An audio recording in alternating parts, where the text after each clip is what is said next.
चलो। Okay, hello everyone, welcome back to Momentum podcast. आज हमारे साथ है गौरव जोशी। गौरव जोशी हमारे वन ऑफ द पायोनियर्स है मोमेंटम पॉडकास्ट के।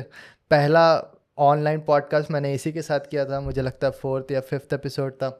और गौरव अभी फिर से है यहाँ पे। Gaurav, welcome to Momentum podcast, welcome back. धन्यवाद। गौरव का तुम अभी माइक का पूरा सेटअप देख ही रहे हो। गौरव गाने नहीं में तो काफ़ी रुचि रखता है भाई और खर्चा किया देख रहे हो तुम आसपास। प्रोफेशनल। गौरव बैंड हाँ मेंबर हुआ करता था यार, वोकलिस्ट, लीड वोकलिस्ट हुआ करता था, अभी भी है। हाँ हाँ, लेकिन बैंड बैंड नहीं है, अब मैं अकेला बचा हूँ उसमें। अरे, मैं एक दिन सोच रहा था यार, तुम में और आकाश त्यागी सर में कितने सारे सिमिलैरिटीज है यार। आकाश त्यागी हाँ। सर भी कोई बैंड में थे जब वो कॉलेज में थे। तुम दोनों ही 2014 के पास आउट हो। तुम दोनों ने ही गेट और इंजीनियरिंग सर्विसेज दोनों ही फोर डाला है ना। बहुत हाँ। सारे सिमिलैरिटीज है ना। ओके, लेकिन आज मैं ज़्यादा इंट्रोडक्शन नहीं दूंगा। गौरव को मैक्सिमम लोग जानते ही हो। जो नहीं जानते जाके वो पहला पॉडकास्ट देख लो। गौरव कौन है? गौरव और मैं साथ में BRC ट्रेनिंग स्कूल में पहली बार मिले, और उसके बाद गौरव निकल गया इंजीनियरिंग सर्विसेज और मैं निकल गया इसरो। All right. और अभी मैं इसरो से भी निकल गया, गौरव का ट्रेनिंग ख़त्म हो गया। गौरव का ट्रेनिंग चल रहा था जब लास्ट टाइम तू आया था, जब लास्ट टाइम, तब उस टाइम पे ट्रेनिंग चल रहा था ना तेरा। मैं हाँ, पिछली बार जब 2020 आया का था बात तब, है। हाँ तब हाँ, ट्रेनिंग चल। तो वैसे अभी मेरे को है ना ऐसा परमानेंट मेंबरशिप मिल जाना चाहिए ऐसा तेरे पॉडकास्ट पे। हाँ, तू है ही आता यार। जाता रहता हूँ मैं और यहाँ क्या। पे। और हम बहुत टाइम से भी प्लान कर रहे थे एक्चुअली। जब हाँ लास्ट पॉडकास्ट हमने किया था तो गौरव का ये था कि मेरे को माइक वाइक के बारे में बता दे, क्योंकि स्टार्ट करना है तेरे को सिंगिंग ये सब। तो मैंने सोचा माइक आ जाएगा तो हम एक बार फिर से करेंगे, है ना। हाँ। लेकिन अभी फाइनली एक बार बना है और करते रहेंगे, है ना। चलो, हम्म आज हम कुछ चीज़ों के बारे में बात करेंगे। कुछ चीज़ें देखो, हम्म हम क्या है कि हम काफ़ी रॉ वॉइस हैं। हम किसी कोचिंग इंस्टीट्यूट से एसोसिएटेड नहीं है। हमारा कुछ ऐसा है भी नहीं कि हमारा कुछ खुद का साइड में चल रहा है जिससे पैसे आ रहे हैं, जो कॉम्पिटिटिव एग्जामिनेशन जो तैयारी कर रहा है। तो हम तुम्हें जो क्रिस्प आइडिया दे सकते हैं कि क्या सिचुएशन चल रहा है अभी, वो शायद वो लोग नहीं दे पाए जो लोग का बिजनेस इसी के अराउंड है ना। तो गौरव का मेरे को अच्छा बात ये लगता है कि इसने एक्चुअली सारे एग्ज़ाम्स 2017 में क्रैक किए हैं। लेकिन इसने कभी भी स्टूडेंट कम्युनिटी को छोड़ा नहीं है। मतलब इसका जॉब भी लग गया, उस जॉब को छोड़ा, फिर से एक जॉब लग गया। लेकिन हम्म। कभी ना कभी मतलब आके फेसबुक में लोगों से इंटरेक्ट करते रहते हैं, क्योंकि इसे बोलना पसंद है, लोगों से इंटरेक्ट करना पसंद है। तो ये तुम अपना खुद का हाँ। नसीब समझो, है ना। तो गौरव से मेरा एक बार बात हो रहा था कि एक फेसबुक लाइव सेशन में ये बताना चाहता लोगों को कि देखो, अभी जो गवर्नमेंट जॉब का सिनेरियो चल रहा है करेंटली, हम्म हमारा अल्टीमेट ऑब्जेक्टिव क्या है कि हमारा करियर बन जाना चाहिए, है ना। बाकी हम्म सब चलते रहेगा, कि जो भी चल रहा है पॉलिटिक्स चलते रहेगा, प्राइवेटाइजेशन चलते रहेगा, फीस हाइक होते रहेगा, जो भी हो रहा है।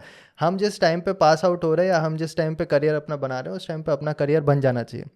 और टाइम काफ़ी डायनेमिक होता है। तो तुम 2014 का टॉपर का सुन के 2021 में अपना करियर प्लान बनाओगे तो वो इधर उधर हो जाएगा सब कुछ, है ना। तो गौरव, ये तुम्हारा तो इसमें है। क्या आइडिया है? अभी क्या चल रहा है? अभी गवर्नमेंट जॉब्स को लेके अगर देखें तो सिचुएशन बहुत डाइसी सा है। हम्म। गवर्नमेंट जॉब ऐसा है कि रिस्की गेम हो गया है बहुत। हम्म। एक टाइम था जब गवर्नमेंट जॉब्स इतनी अवेलेबल थी कि अगर आप एक एक्स अमाउंट ऑफ मेहनत करोगे हम्म। तो ये रिजल्ट मिल जाएगा।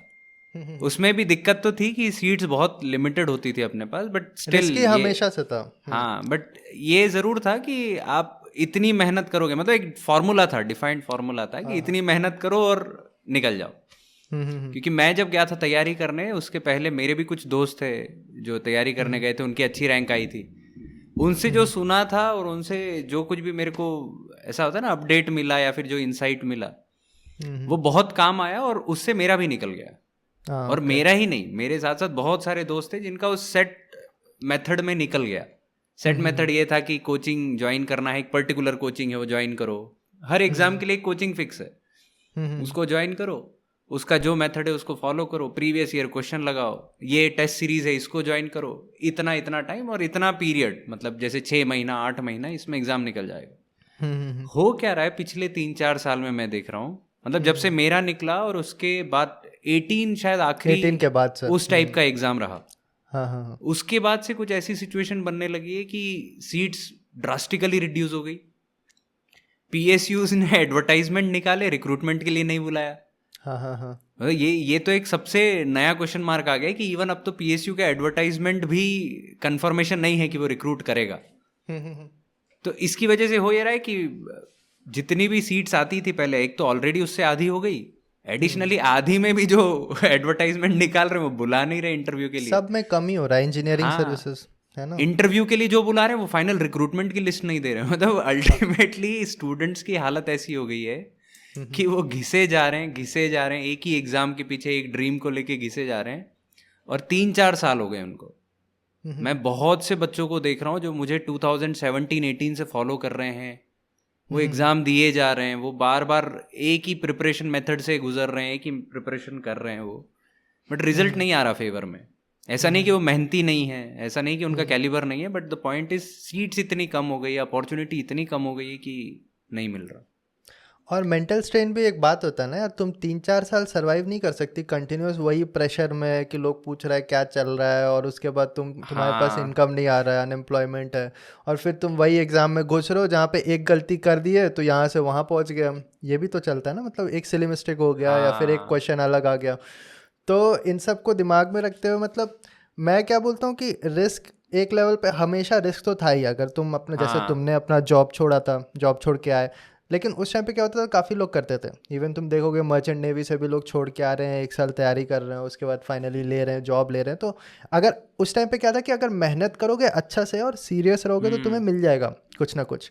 लेकिन सीट्स इतना ज़्यादा घटते जा रहा है ना, एक बार प्राइवेटाइजेशन का न्यूज़ आया, फिर दोबारा आया, फिर एमटेक का फीस हाइक का सीन बनने लगा, उसके बाद इंजीनियरिंग सर्विसेज ने किस तरह से हटाया अपना, वो सबको ही पता है कि मतलब प्री लेने के बाद हटाया उन्होंने, है ना।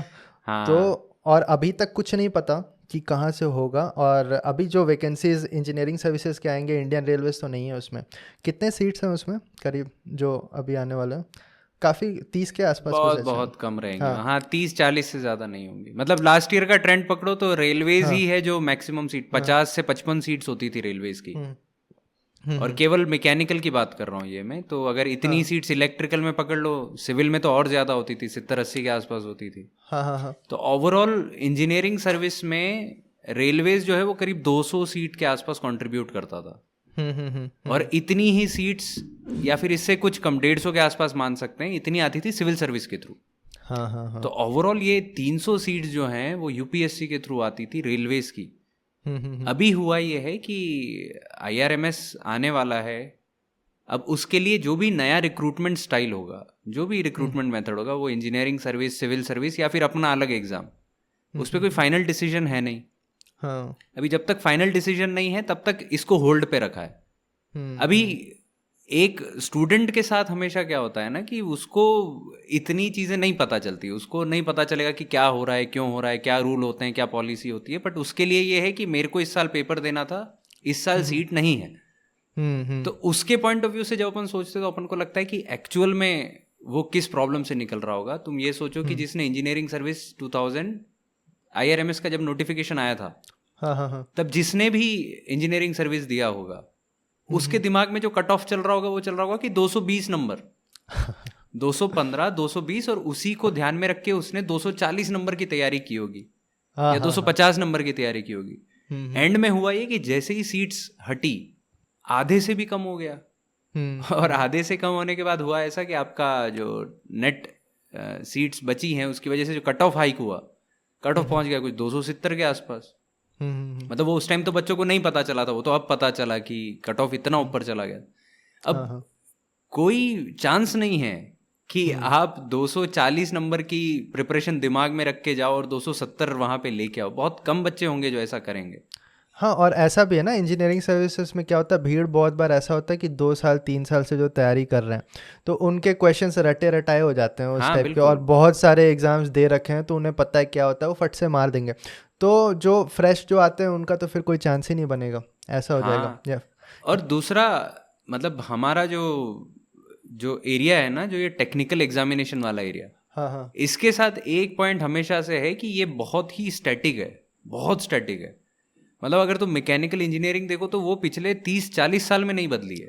हाँ हाँ हाँ। सिलेबस एक बार 2017 में चेंज किया है, बट सिलेबस थोड़ा में बहुत। कितना पार्ट चेंज हुआ, वो केवल और 15%। एक्चुअल पेपर में कुछ भी चेंज नहीं हुआ, एक्चुअल पेपर नहीं देखोगे नहीं, ना तो अगर उसमें। अगर वो जो 2 चीजें ऐड हुई हैं उनके हाँ हाँ एडिशन की वजह से काफी चेंजेस है।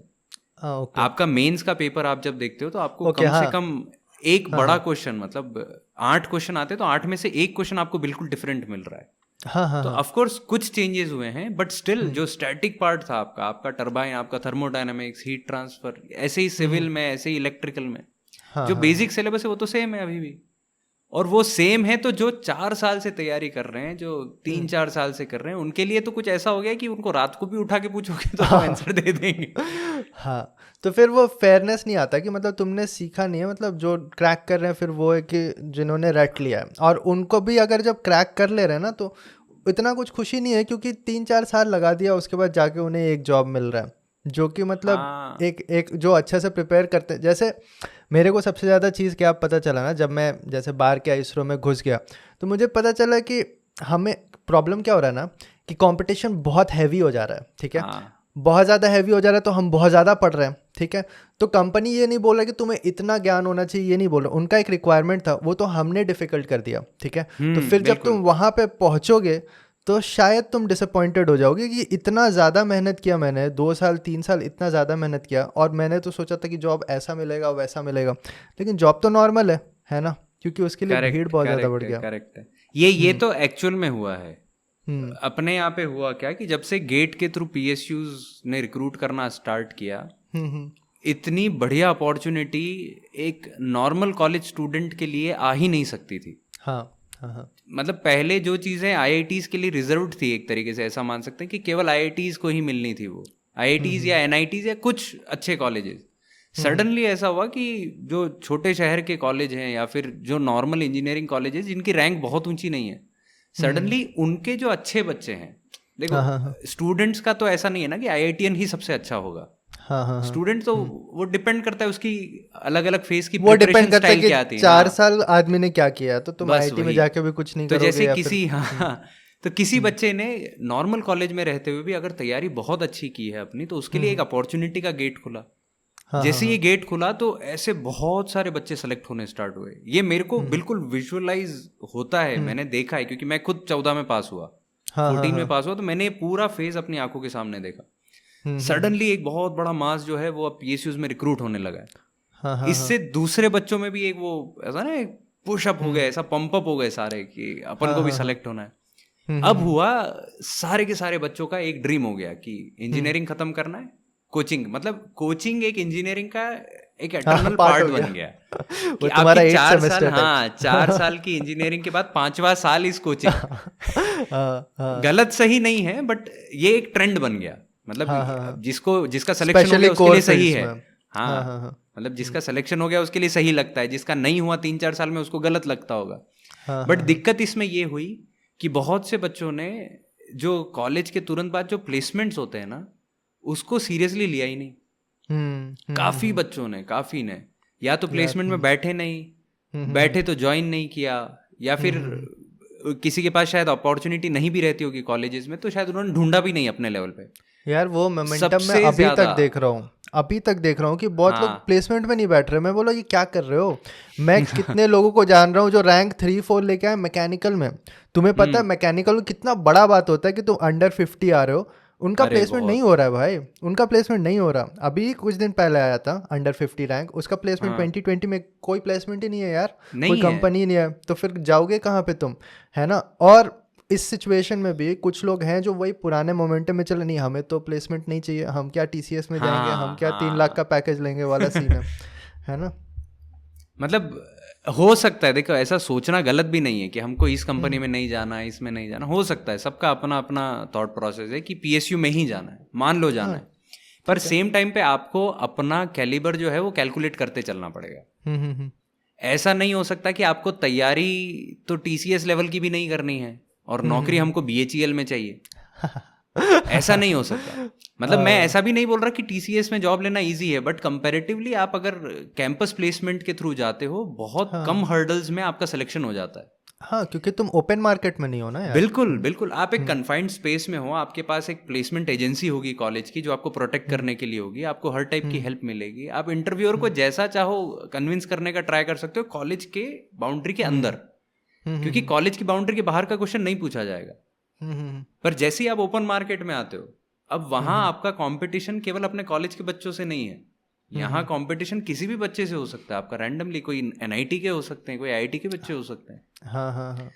तो अब हो क्या रहा है ना कि वो अपने प्लेसमेंट्स को ध्यान नहीं दिया, प्राइवेट कंपनीज को तो कुछ समझ ही नहीं रहे। जबकि मुझे अच्छे से ध्यान है कि मैं भले ही पीएसयू में सरकारी की तैयारी करने आया था, मेरी पहली जॉब हिताची में थी।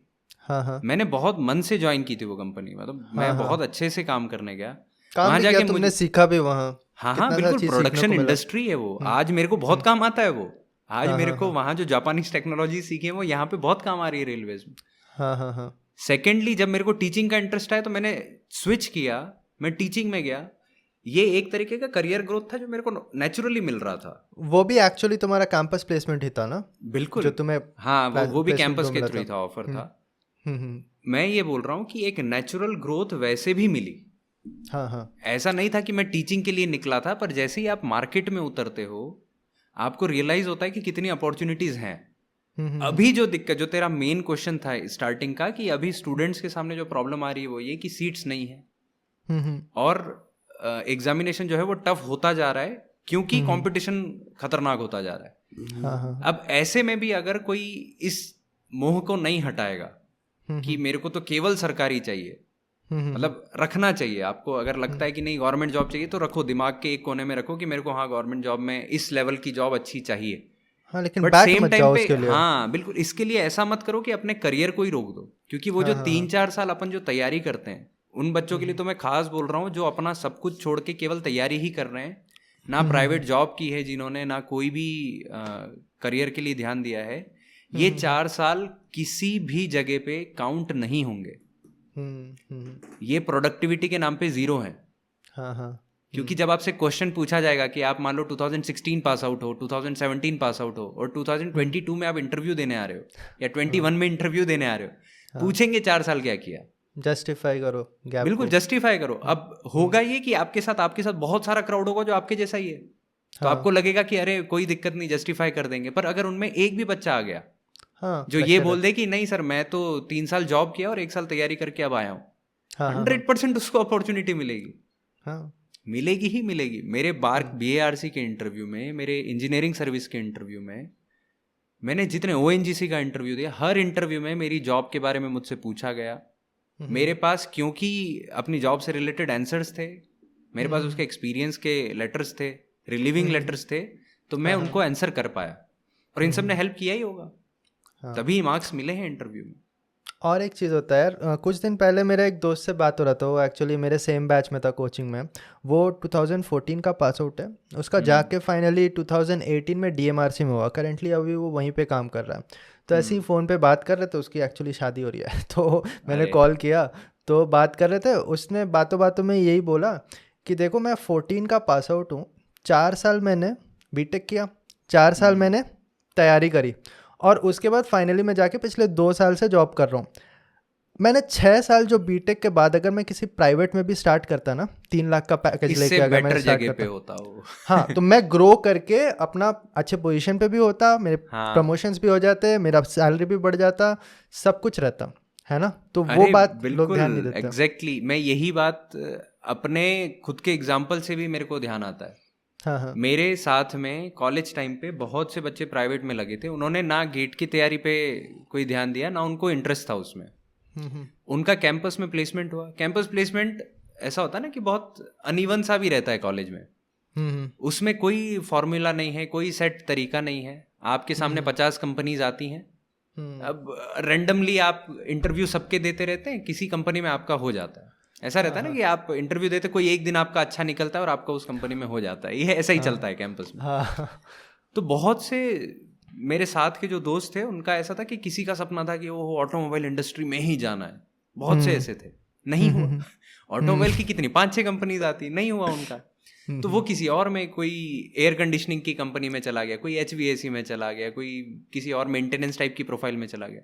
बट आज के टाइम पे मैं जब देखता हूँ उनकी प्रोफाइल बहुत स्ट्रांग है, दे आर मार्केट मैनेजर्स, वो अपनी वैल्यू है ना। कंपनीज में, हाँ हाँ, वो अपनी कंपनी में मैनेजर्स बन गए हैं। उनका जो सैलरी है वो, मतलब अगर तुम उनका मंथली सैलरी देखो तो 5 डिजिट, मतलब लाख के ऊपर के सैलरीज हैं, जो कि बहुत अच्छी चीज है। सरकारी में थोड़ी ना मिलने वाला है।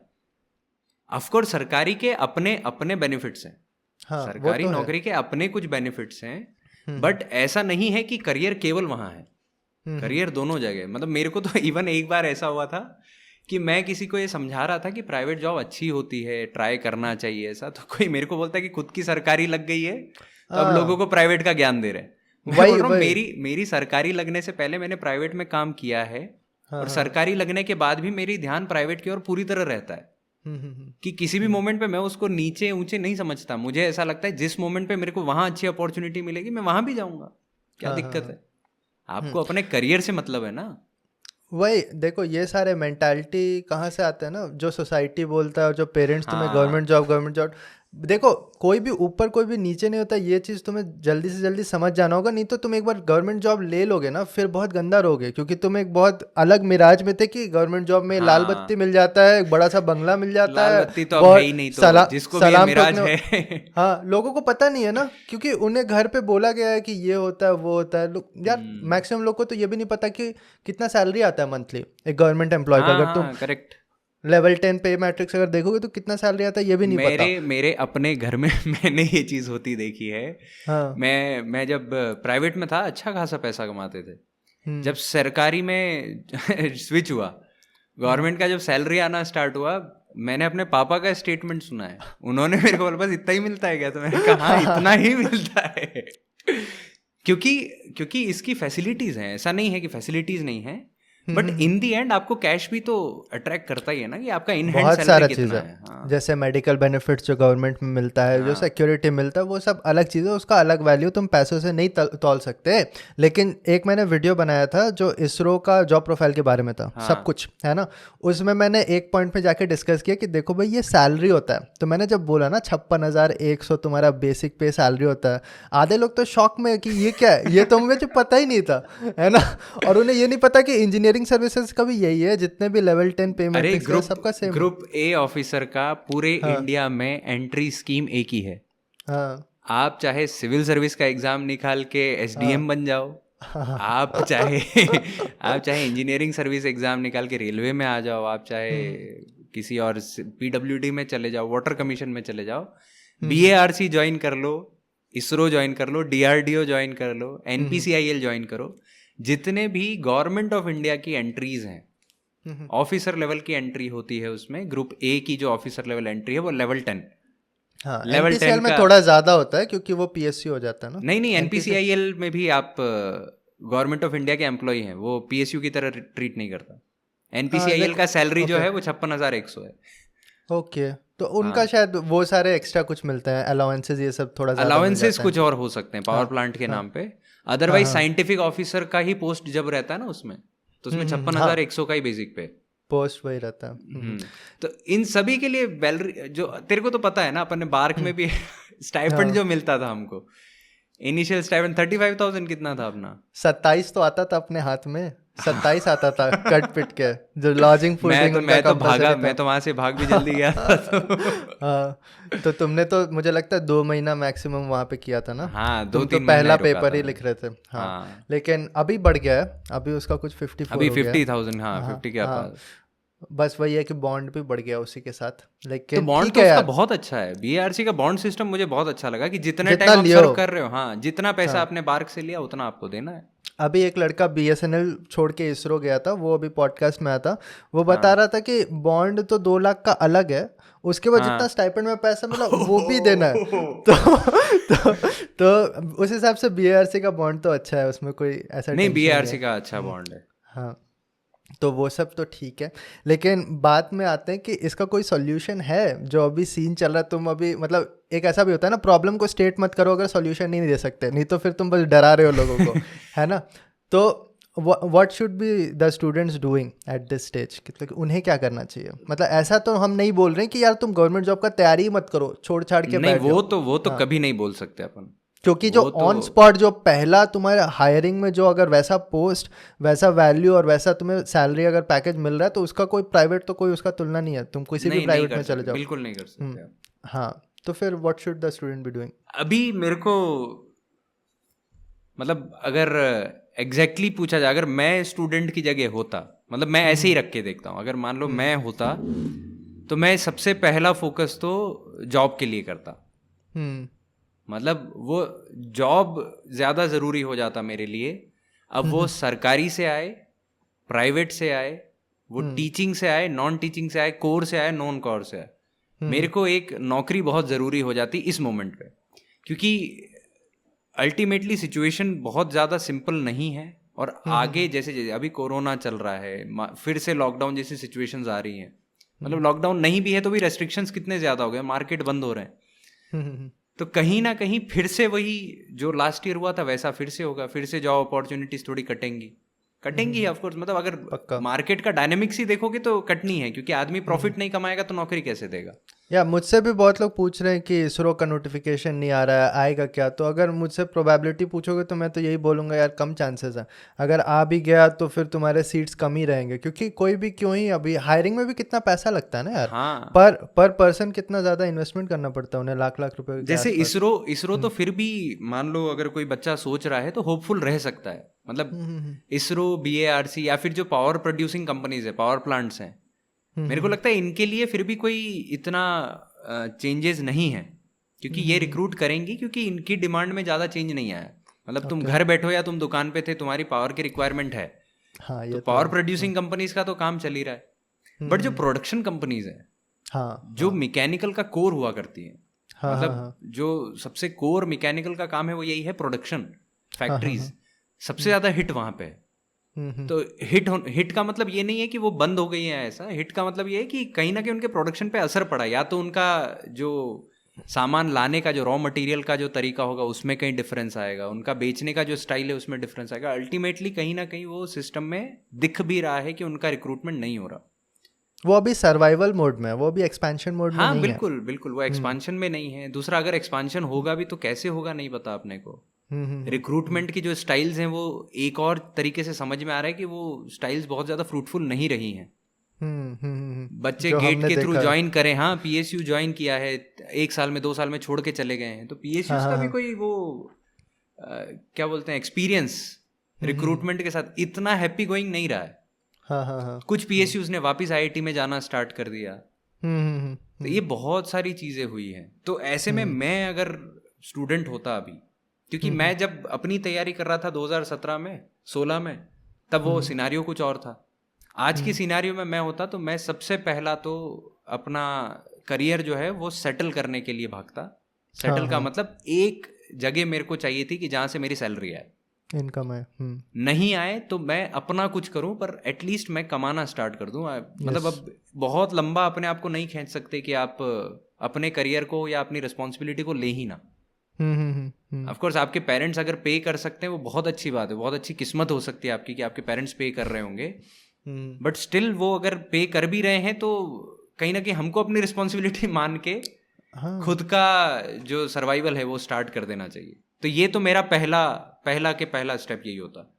दूसरा, अगर मेरे पास मान ले अपॉर्चुनिटी है फिर भी कि मेरे को जॉब मिल गई या फिर मेरे पास कोई एक जॉब एग्जिस्ट करती है, तो मैं उसके साथ जितना भी अपना टाइम है उसको मैं यूटिलाइज करता। ये मैं कर चुका हूँ पहले और इसीलिए मुझे पता है कि मैं ये कर सकता हूँ।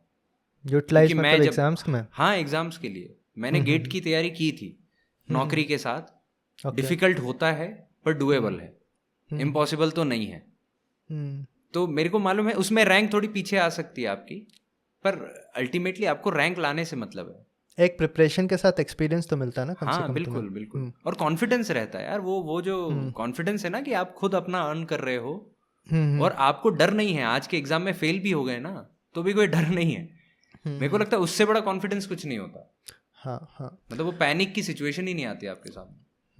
मैं क्या बोल रहा हूँ, देखो लोग ये चीज़ नहीं समझते ना कि जो 22 से लेके लेटेस्ट से 28 तक का एज होता है ना, वो काफ़ी ग्रोथ वाला एज होता है। कि मतलब वो एक्चुअली तुम्हारा करियर फैब्रिकेट करता है और लोग पलट के वही देखेंगे कि तुम अपने करियर के स्टार्ट में क्या कर रहे थे। इवन अगर 10 years 20 years down the line अगर तुम जाते हो तो अल्टीमेटली अभी प्रॉब्लम क्या है ना कि एग्ज़ाम्स हैं, रिक्रूटमेंट भी हो सकता है। अभी देखो हैल ने भी एक एग्ज़ाम निकाला था, अभी वो पोस्टपोन्ड हो गया, उसकी वजह से कुछ कुछ रिक्रूटमेंट्स आ रहे हैं। बात अल्टीमेटली आ जाता है हाँ ना कि तुम्हारा, HPCL का भी आया है, हाँ तो HPCL आ का रहा भी। है, एनएलसी का भी हुआ था एग्जामिनेशन, हाँ तो कुछ कुछ एग्जामिनेशंस हो रहे हैं। प्रॉब्लम आ जाता है कि तुम्हारा रिस्क फैक्टर जो है ना वो बहुत ज़्यादा हाई हो गया है ना। तो अब इसे तुम्हारा रिस्पॉन्सिबिलिटी बनता है कि तुम रिस्क फैक्टर को कैसे मॉडरेट करते हो। तुम कर सकते हो या तो मैं कॉलेज के साथ बहुत अच्छा तैयारी कर रहा हूँ तगड़ा, जैसे तुमने बोला ना यार, तैयारी तो तुम्हारा प्लेसमेंट लेने का कैंपस प्लेसमेंट वाला भी नहीं है और तुम चाह रहे हो कि तुम्हें PSU मिल जाए, तो लोग मेहनत अगर वहीं से करना स्टार्ट करते हैं, कॉलेज में जो अच्छा खासा लोग टाइम बर्बाद करते हैं, अगर उस टाइम पे लोग लेट अस से थर्ड ईयर भी तो अब एलिजिबल हो गया, अब वो लोग भी अगर वहाँ से तैयारी स्टार्ट कर दे तो ऐसा हो सकता है कि फाइनल ईयर में ही उन्होंने एग्ज़ाम निकाल लिया, तो फिर तुमने रिस्क फैक्टर को कम कर दिया क्योंकि तुम ड्रॉप नहीं ले रहे हो। सबसे हैवी रिस्क तो हाँ वही होता है कि तुम सब कुछ छोड़ के बैठ गए 1 साल और उसके बाद हुआ तो हुआ, नहीं हुआ तो नहीं हुआ। दूसरा हो सकता है जैसे अगर तुम्हें कोई प्राइवेट सेक्टर में जॉब मिल रहा है, यार मैं तो बोलता हूँ अगर 15-20 हज़ार का भी जॉब मिल रहा है तो तुम कम से कम अपना खर्चा तो उठा सक रहे हो ना। करेक्ट। और उसके साथ प्रॉब्लम क्या है ना, तुम्हारा स्ट्रगल करना है कि अब तुम 8 घंटा काम भी कर रहे हो और आके तुम पढ़ाई भी कर रहे हो, तो करो ना यार, तुम कम से कम अपने पैसे पे कर रहे हो मतलब ना। हाँ, हाँ एक मैंने ये चीज़ सुनी थी, हम्म मतलब कई बार लॉजिकल भी लगता है ऐसा कि कोई स्टूडेंट ये बोल रहा है कि अरे सर फिर लाइफ खत्म हो जाती है। लाइफ खत्म का मतलब सर एक बार जॉब चालू कर दिया और उसमें ही लग गए और मान लो फिर आगे नहीं निकाल पाए, हाँ हाँ हाँ मान लो आगे नहीं निकाल पाए तो फिर कहीं ऐसा ना हो कि उसी में फंस जाएंगे। मतलब एक रिस्क है, ये भी अपने आप में एक टाइप का रिस्क ही है। हाँ हाँ बट मेरे को फिर भी पर्सनली ऐसा लग रहा है कि ये रिस्क फिर भी लेना चाहिए कम है। इस मोमेंट पे। हाँ हाँ ऐसा नहीं इस बोल रहा, आज मोमेंट से में 4-5 साल पहले अगर मुझसे कोई पूछता तो मैं बोलता हाँ जॉब छोड़ दो और बढ़िया तैयारी यस करो, क्योंकि मैंने भी वही किया था, मेरे को वही सही लगा था और उससे मेरे को बहुत बेनिफिट हुआ। बट यार आज मैं तो खुद ही बोलता था कि अगर तुम जॉब के साथ या कुछ चीज़ के साथ अगर गेट में 50 नंबर ला पा रहे हो, यानी कि तुम्हें अब इतना आ गया कि तुम जॉब छोड़ सकते हो और एक बार अच्छा से तैयारी हाँ करो। लेकिन वो उस टाइम का बात था, बिल्कुल 2018 का बिल्कुल। बात था। अभी वो सीन नहीं बचा, हो सकता है 4 साल के बाद फिर से वैसा सीन आ जाए, हाँ लेकिन हाँ अभी बिल्कुल, वो तो करेंटली सही। आपको अपने आसपास देख के डिसीजन लेना है, ऐसे नहीं हाँ चलेगा। अभी यही चीज़ 2011 वालों ने थोड़ी की थी। हाँ हाँ 2011 में जो तैयारी कर रहा था उसने थोड़ी ना अपनी जॉब छोड़ के और गेट की तैयारी की, क्योंकि कुछ तब कुछ था ही नहीं गेट से, हाँ केवल यार, एमटेक और होता बहुत था। बहुत सेंस भी बनता है कि मान लो तुमने 3 साल का मान लो जॉब एक्सपीरियंस ले लिया। जैसे विनोद सर भी मुझे यही बोल रहे थे, उन्होंने एक्चुअली मर्चेंट नेवी में 3 साल काम किया था, उसके बाद फाइनली उन्होंने जॉब छोड़ा और 2013 में उन्होंने अपीयरेंस दिया था। तो उनका क्या 3 साल का जॉब एक्सपीरियंस हो चुका है, अब उनका एक डिमांड बन चुका है एक मार्केट में, अगर एग्जाम नहीं भी निकलता वो जाके वापस ज्वाइन कर लेंगे, करेक्ट है ना। करेक्ट। तो सेम अगर तुम IT फील्ड में अपना कुछ करियर बना चुके हो, उसके बाद तुम अगर ये सब रिस्क ले रहे हो तो वो सेंस बनता है। लेकिन कुछ भी नहीं है तो वो उतना वैल्यू नहीं समझ में आ रहा उसका कि क्या कर रहे हो, क्योंकि ये क्या साइकोटिक सिचुएशन देख, शायद तुमने तो उतना नहीं देखा था क्योंकि तुमने जब जॉब छोड़ा और तैयारी किया तो तुम्हारा एग्जाम्स में अच्छे रिजल्ट आ गए थे, जैसे गेट में तुम्हारा 47 थे। अब मेरा क्या बना सेम सिचुएशन, अब मैं पास आउट हुआ अपने कॉलेज से 2016 में, उसके बाद मैं सीधा चला गया कोचिंग में। मेरा रीज़न था कि एक्चुअली मेरे पास कोई खास प्लेसमेंट था नहीं, तो मैं चला गया और था कि मैं कर लूँगा उस टाइप का, लेकिन हुआ नहीं। ठीक है, 1825 रैंक का। तो अब उसके बाद का जो प्रेशर होता है ना वो काफ़ी अजीब सा होता है करेक्ट कि मतलब अब तुम क्या करोगे, तुमने सोचा बहुत कि क्योंकि ये कर लूंगा। हाँ मैं वही बोल रहा हूँ ना, एक ये सिचुएशन कैसा हो जाता है ना, ये ब्लैक होल मैं इसको बोलता हाँ हूँ हाँ कि हाँ वो जो पीरियड है ना आपका, जब आप कॉलेज से पास हुए हो, हम्म आपके पास कोई जॉब का एक्सपीरियंस नहीं है और हम्म आप तैयारी कर रहे हो। कई बार ऐसा होता है कि आपकी तैयारी बहुत अच्छी होती है, आपका दिमाग बहुत शार्प ऐसा चल रहा है, बहुत अच्छे से एजाइल एकदम आपके डिसीजन चल रहे हैं, आप एक बार में एग्जाम निकाल लेते हो। ये इंडिया के सबसे ज्यादा फॉर्चुनेट बच्चे हैं और इनका सही बात है। परसेंटेज सबसे कम है, लोगों को पता नहीं है कितना कम है, क्योंकि लोग सबसे कम सारे परसेंटेज है। टॉपर्स का इंटरव्यू देख रहे हैं, वही प्रॉब्लम है ना। हाँ तो ये वो बच्चे हैं जो टॉप की रैंक ला भी रहे हैं और यही इंटरव्यू भी दे रहे हैं। तो हाँ हो क्या रहा है हाँ कि अपन जब इन्हीं को सुन रहे हैं तो ऐसा लग रहा है अरे ऐसा ही होता होगा पर ऐसा होता नहीं। आप ये देखो कि उसके पीछे की जो भीड़ है वो कहाँ तक जा रही है। अब जब वो पीछे की भीड़ को अपन देखते हैं ना, तो अपन को जो पहली चीज समझ में आती है वो ये कि उनमें बहुत से बच्चे ऐसे हैं जिनकी रैंक आई है 500-600। हाँ हाँ उन्होंने अपने करियर के 3 साल 4 साल निकाले हैं तैयारी में और बहुत वैल्यूएबल 3-4 साल निकाले और बहुत जम के तैयारी की उन्होंने। हाँ हाँ बट अब उनके साथ दिक्कत यह है कि उनकी पसंद की PSU आज भी नहीं मिली उनको। 500-600 रैंक पे भी मैकेनिकल में बड़ी दिक्कतें हो रही हैं पिछले 2-3 साल में कि पसंद की पीएसयू नहीं मिल रही, कई बार तो पीएसयू ही नहीं मिल रही। हाँ तो ये जो प्रॉब्लम है, अब उनके सामने क्वेश्चन ये खड़ा हो गया है कि अब मान लो यहाँ से स्विच करके प्राइवेट में भी जाने का प्लान बना है, मान लो, तो प्राइवेट कंपनी में जब इंटरव्यू के लिए बैठेंगे वो 2016 का अपना पासिंग सर्टिफिकेट दिखाएंगे, एक बच्चा और बैठा होगा जो 2019 का या 20 का पासिंग सर्टिफिकेट दिखाएगा। हाँ, क्योंकि 20 वाला बच्चा इतना फ्रेश है कि उसको मोल्ड करना बहुत आसान है किसी भी कंपनी के प्रोटोकॉल के लिए। हाँ, है ना, कोई बच्चा 20 में पास हुआ है, कॉलेज से आया, नया ताजा है, उसको कंपनी ने लिया और ला के उसको सिखा दिया कि तुमको ऐसे करना है, ऐसे करना है, ऐसे करना है, किताब में तुमने जो पढ़ा उसको ऐसे ऐसे यूज करना है, उसके लिए बहुत ईजी है मोल्ड हो जाना। वो अभी उस सिस्टम से है।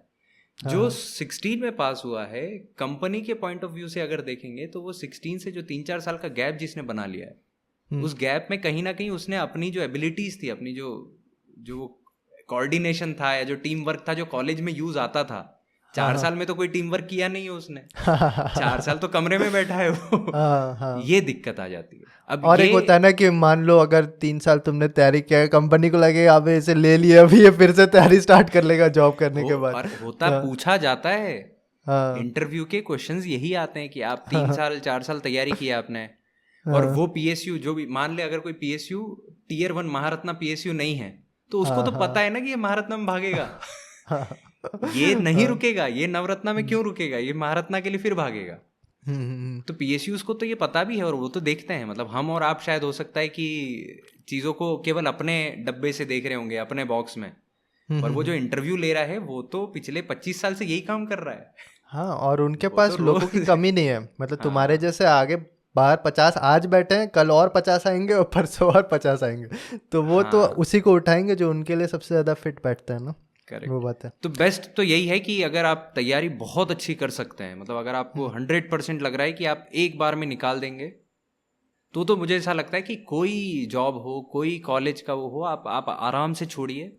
आपको ऐसा लगता है कि नहीं मैं ले आऊंगा 100 के अंदर रैंक, अगर 100 के अंदर रैंक लाने के लिए अगर मेरे को 3 घंटा या 4 घंटा सो के भी दिन निकालना है, मैं निकाल दूंगा। तो अलग ही लोग हैं। तो चले जाओ। हाँ, ये लोग निकाल लेंगे, मुझे पता है, ऐसे लोग होते हैं और ऐसे लोग निकालते हैं। बट एक बहुत बड़ा मास जो है वो भाग रहा है, और वो भाग कहाँ रहा है, वो इनको देख के भाग रहा है कि ये जा रहा है तो मैं भी चला जाता हूँ। एक बार मैं तो बोलूंगा कि एक बार रुको, सिचुएशन एनालाइज करो। वो टाइम नहीं है जब जॉब्स हुआ करती थी, 14, 15, 16 में जॉब हुआ करती थी बहुत सारी, अब नहीं है। नहीं है का मतलब ऐसा नहीं कि जॉब्स एग्जिस्ट नहीं करती है, सरकारी जॉब्स नहीं है, प्राइवेट में होंगी, प्राइवेट में बहुत है, प्राइवेट में आप जाइए, बहुत अपॉर्चुनिटीज है। बट बस वो ईगो के चक्कर में कि नहीं हमको तो, हम क्यों लें प्राइवेट, ऐसा, तो वो प्राइवेट वर्ड को लेके बैठ गए। तो मेरे को ऐसा लगता है बस वो एक बार के लिए वो वर्ड हटा के एक बार एक्सपीरियंस लो, देखो, और फिर डिसाइड करो कि करना है या नहीं करना। और ये जो हाइप है ना, जो गवर्नमेंट जॉब का हाइप है, उसकी वजह से क्या हुआ है ना, लोग एमटेक भी नहीं जाना चाहते, क्योंकि एमटेक के बाद प्राइवेट जॉब्स मिलेंगे। मेरे को बड़ा बुरा लगता है यार, बच्चों ने एमटेक के लिए तो जो माइंडसेट बना लिया ना, आई फील वेरी बैड। मतलब कुछ को तो मैं देखता हूँ इवन एमटेक में होते हुए भी वो एमटेक को अप्रिशिएट नहीं कर पाते। एमटेक मतलब पढ़ाई से है मेरा मतलब, एमटेक हो सकता है, एमबीए हो सकता है, कोई भी मास्टर्स कोर्स है। आप पढ़ाई को अप्रिशिएट ही नहीं कर रहे हैं, क्योंकि आप कभी भी अपने करियर ग्रोथ में पढ़ाई को कंसिडर ही नहीं कर रहे थे। आप अपना करियर ग्रोथ एक एग्जाम के बेस पे मान रहे हो कि एग्जाम निकला तो करियर निकल गया, क्योंकि ये तो कोई देख ही नहीं रहा ना कि पीएसयू में जाना करियर नहीं है, वहां 35 साल सरवाइव करना करियर है।